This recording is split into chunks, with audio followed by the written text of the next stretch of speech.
क्षमा कीजिए महाराज, क्षमा कीजिए महारानी।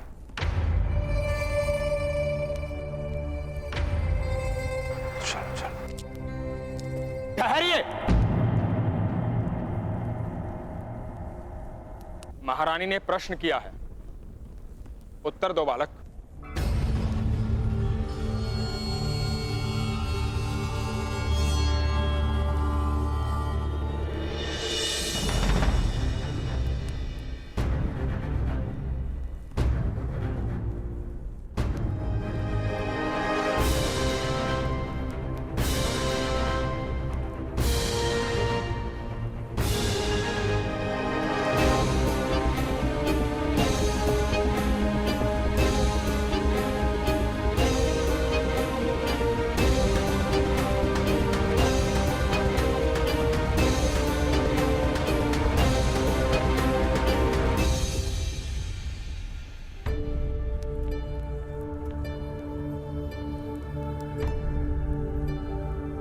हमारे गांव में एक मध्यम महोदय थे। वो सदा कहते थे कि मैंने युद्ध में 100 शत्रु के हाथ काटे और 100 शत्रु के पैर भी काटे। तो मेरे मित्र वास्तव के पिता ने पूछा कि तुमने शत्रु के मस्तक क्यों नहीं काटे?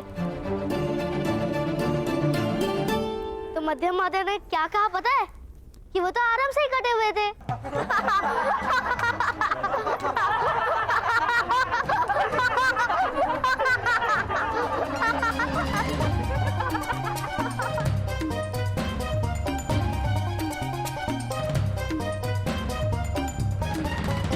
सम्राट धृतराष्ट्र के सामने खड़े होकर चेष्टा करने का साहस करते हो।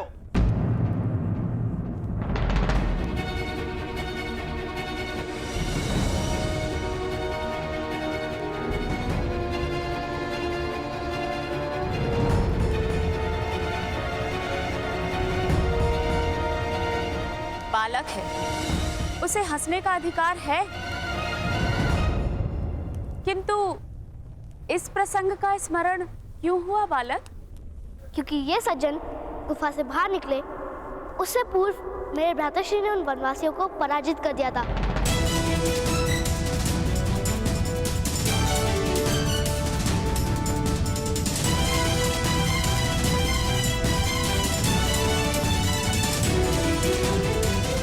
सत्य वचन।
एक अवसर पर शकुनी गांधार की सेना लेकर हस्तिनापुर को पराजित करने ही वाला था।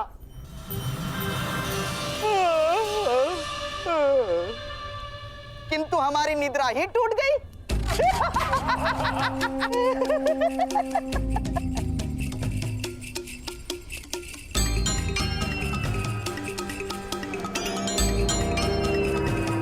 फिर शकुनी ने विचार किया कि सेना की आवश्यकता ही नहीं है। क्यों महामंत्री विदुर?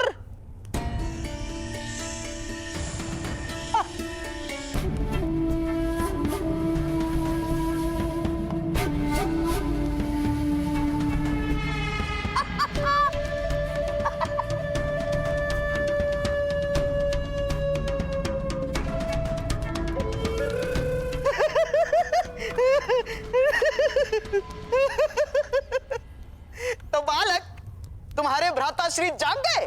किंतु जो व्यक्ति वास्तव में कार्य कर सकता है उसे स्वप्न देखने की क्या आवश्यकता है? हाँ?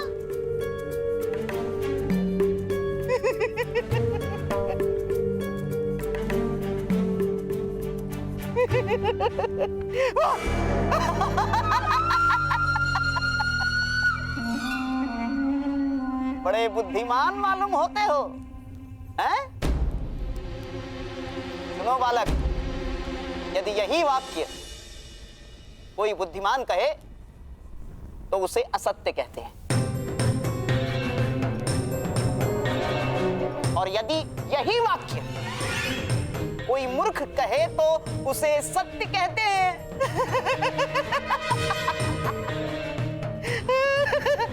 तुम कौन हो, बुद्धिमान कि मूर्ख? मूर्ख अपने आप को मूर्ख नहीं कहता, बुद्धिमान अपने आप को बुद्धिमान नहीं कहता।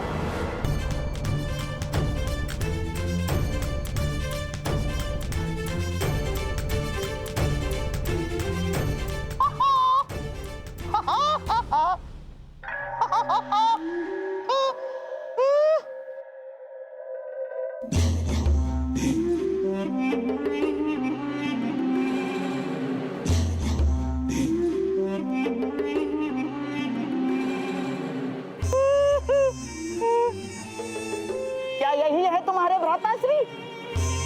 हाँ। तुमने अकेले ने वनवासियों को पराजित कर दिया? जी।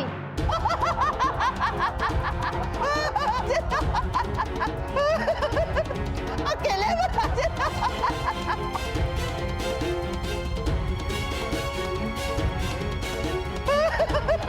अकेले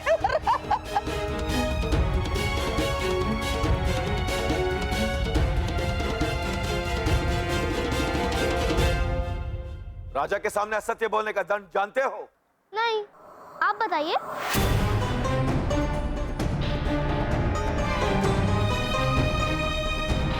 आगे आओ बालक। तुमने हमारे सेना नायक पर आरोप लगाया है कि उसने वनवासियों को पराजित नहीं किया। यह भयंकर आरोप है। आगे आओ। क्षमा कीजिए महाराज, क्षमा कीजिए।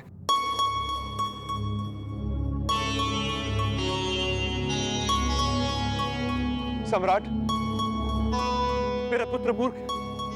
हम हसनापुर प्रथम बार आए।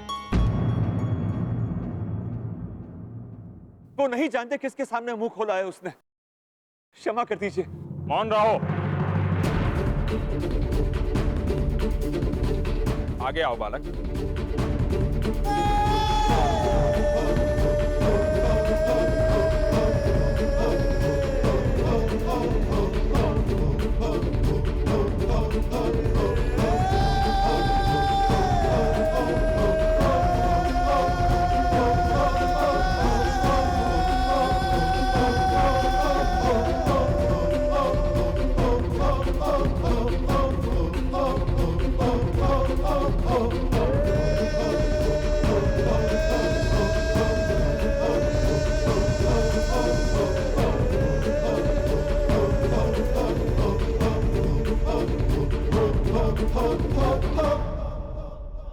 यदि तुमने हंसने हंसाने हेतु असत्य बोला है तो महाराज तुम्हें क्षमा कर देंगे। मैं असत्य नहीं कह रहा हूँ। मेरे भ्राता ने उन वनवासियों को धनुष से पराजित किया था।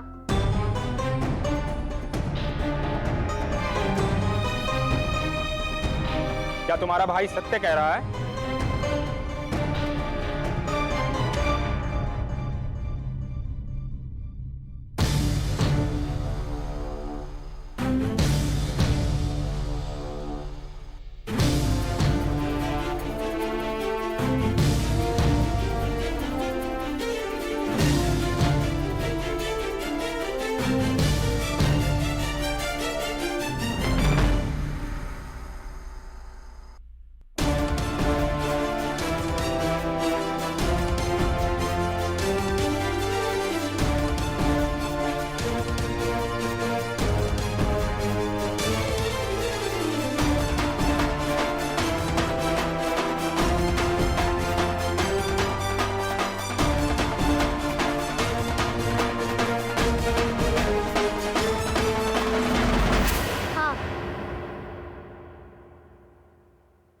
असत्य नहीं बोलते।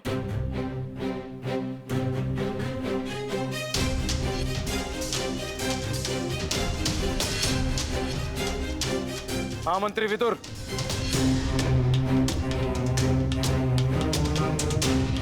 कितने वर्ष का है ये बालक? 9-10 वर्ष का प्रतीत होता है महाराज।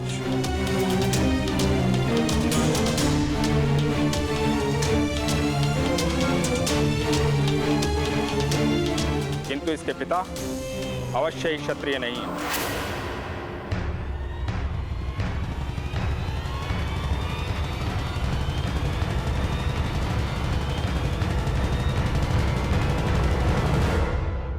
कौन सी जात के हो सज्जन?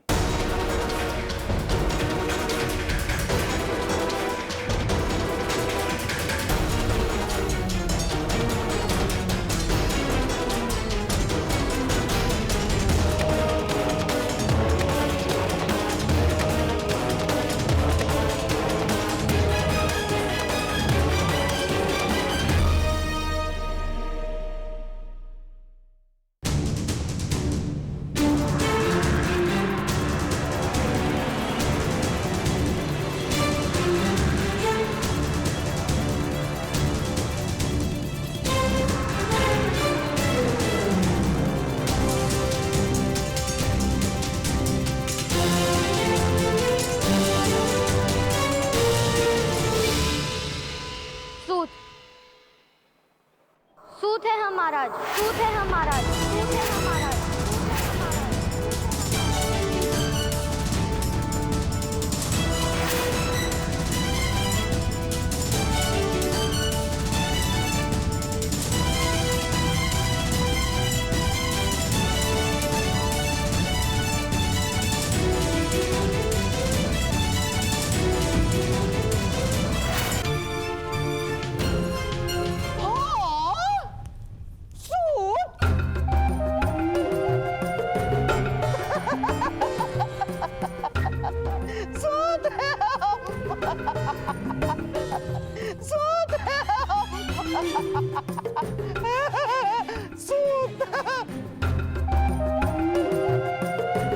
महाराज, एक सूत के पुत्र ने धनुष उठाकर वनवासियों को अकेले ही पराजित कर दिया।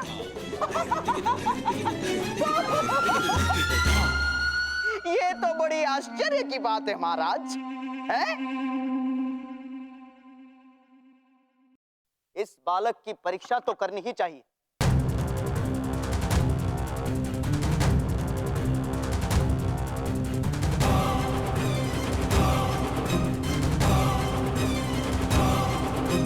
जी महाराज।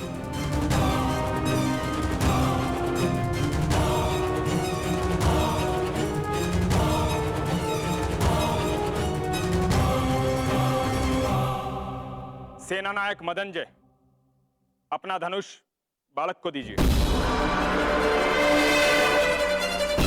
किंतु महामंत्री विदुर,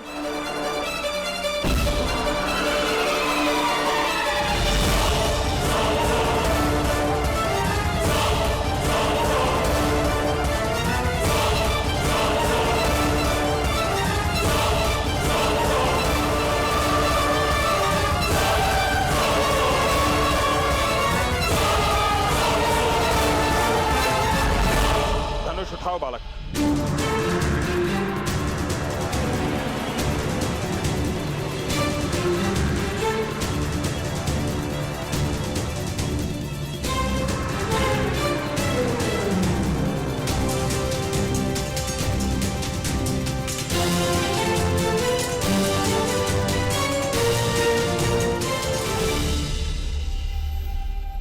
क्षमा कीजिए,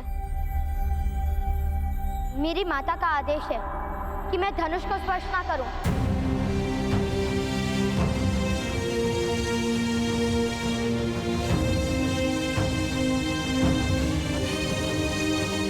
मेरे लिए मेरी माता के आदेश से बड़ा ईश्वर का आदेश भी नहीं।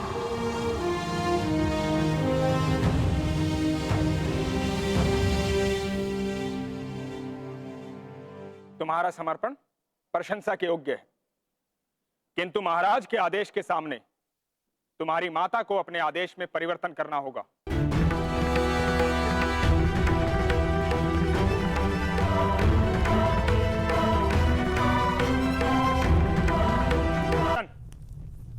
अपने पुत्र को आदेश दो कि धनुष उठाए।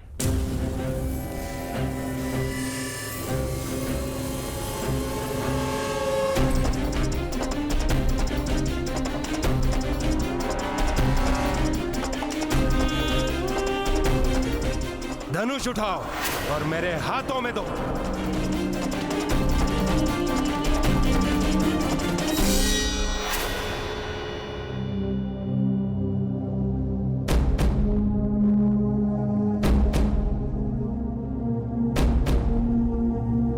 ऐसे ही आदेश से मेरी ताऊ ने धनुष उठाया था, फिर उनका हाथ काट लिया गया था। क्या आप मेरा हाथ काटने की इच्छा रखते हैं? विवाद मत करो, धनुष उठाओ अथवा स्वीकार करो कि तुमने असत्य बोला है।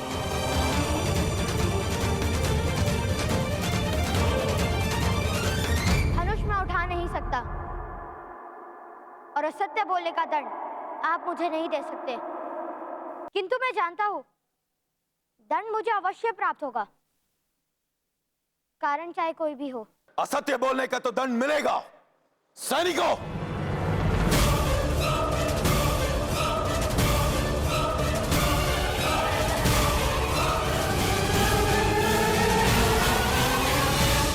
धनुष उठाओ पुत्रकरण।